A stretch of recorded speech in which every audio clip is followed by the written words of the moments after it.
کچھ ایک دو چیزیں جو میری بھی اور آپ کی دلچسپی کی بھی ہیں قبلہ مفتی صاحب سے میں جاننا چاہوں گا۔ ایک تو جو کہا جاتا ہے جی یہ تو میں موٹر سائیکل پہ جا رہا تھا تو بس اللہ کا کوئی معجزہ ہی ہو گیا، میں بچ گیا، یعنی یہ کہنا ٹھیک ہے؟ جی بسم اللہ الرحمن الرحیم، بہت شکریہ۔ لفظ معجزہ کی جو حرمت ہے جی اس میں جو قبلہ ڈاکٹر صاحب نے آغاز میں بیان فرمایا، ایک لفظ کی لغوی تشریح ہے۔ معجزہ کہتے اس کو ہیں جو ہماری عقل میں نہیں آ سکتا، عاجز ہے۔ ایک ہماری جو مذہبی اصطلاحات ہیں، ہماری ریلیجس ٹرمینالوجی ہے، ایک اس اعتبار سے معجزہ کی تعریف ہے۔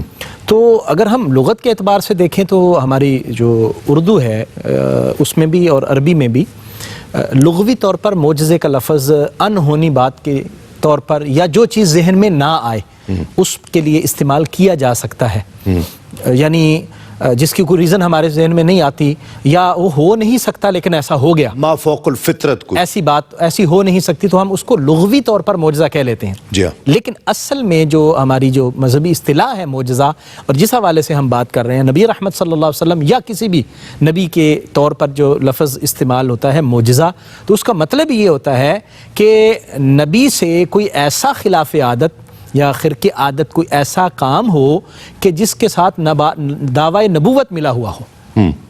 تو دعوی نبوت کا ساتھ ہونا وہ نبی کے لیے ہوتا ہے، اور اگر دعوی نبوت نہ ہو اور کوئی نبی کا پیروکار تابع فرمان وہ بات کرتا ہے اور اس سے وہ کوئی خلاف عقل بات ہوتی ہے تو اس کو ہم کرامت کہتے ہیں۔ ٹھیک ہے۔ تو کرامت اور معجزے میں بیسیکلی فرق یہ ہے کہ معجزے کا تعلق نبی کے ساتھ ہے اور اس کے ساتھ دعوی نبوت ملا ہوا ہوتا ہے۔ ٹھیک ہے۔ جبکہ دعوی نبوت ملا ہوا نہ ہو اور وہ شخص تابع نبی ہو تو وہ کرامت ہوتی ہے، وہ کسی بھی نبی کا تابع ہو۔ اچھا، نبی کے علاوہ کسی کے لیے معجزہ کہا ہی نہیں جا سکتا؟ نہیں، ویسے نہیں کہنا چاہیے، اصطلاحی طور پر نہیں کہا جا سکتا۔ ٹھیک ہے۔ لیکن ہماری جو یعنی محاورتاً ہم اردو کے اندر بعض اوقات استعمال کر لیتے ہیں اور ہماری کتابوں میں استعمال ہوتا ہے، مطلب اس کو ہم حرام نہیں کہہ سکتے، ہم کہہ سکتے ہیں کہ غیر مناسب ہے یا کوئی مطلب اس میں زیادہ بہتر یہ ہے کہ نہ کہا جائے، لیکن اگر کوئی کہہ جائے تو اس کو ہم حرام یا اس طرح نہیں کہہ سکتے۔ ٹھیک ہے۔ ٹھیک ہے، وہ لغوی اعتبار سے ہے، لیکن اصطلاحی طور پر جب لفظ معجزہ ہوگا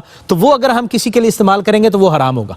وہ اگر ہم کسی شخص کے لیے کہیں گے یا کوئی بھی شخص نبی رحمت صلی اللہ علیہ وسلم کے بعد، اب حضور کے بعد اگر کوئی بھی شخص وہ نبی ہونے کا اعلان کرتا ہے اور کوئی ایسی بات کرتا ہے تو وہ اس کو معجزہ کہنے والا بھی غلط ہے اور وہ شخص تو وہ تو غلط ہے ہی۔ ٹھیک ہے، تو جو معجزے کا اصطلاحی مفہوم ہے وہ نبی کے ساتھ ہے، اور نبی رحمت صلی اللہ علیہ وآلہ وسلم کے جو بہت سارے معجزات ہیں، اور آپ نے انٹرو میں جس بہت بڑے معجزے کی طرف اور سب سے بڑے معجزے کی طرف اشارہ فرمایا وہ قرآن مجید ہے، اور وہ قرآن مجید چیلنج تھا اور یہی تھا کہ اب اس کا مقابل کر لیں، لیکن کوئی نہیں کر سکا، اور وہ دعوی نبوت کے ساتھ ملا ہوا تھا کہ میں نبی ہوں اور میں یہ معجزہ لے کے آیا ہوں، اگر تم یہ دعویٰ رکھتے ہو تو کر کے دکھاؤ۔ اور وہ نہیں کر سکے اور اس سے عاجز آ گئے، تو یہی معجزہ ہوا جس نے ان کی عقلوں کو بھی حیرت میں ڈال دیا، اور وہ عملی طور پر باوجود اس کے کہ وہ اہل زبان تھے اور ان کو اپنی فصاحت و بلاغت پر ناز تھا اور وہ فخر کرتے تھے، خود کو عربی اور باقیوں کو اجمی کہتے تھے، لیکن پھر بھی قرآن کی ایک آیت بھی نہیں بنا سکے۔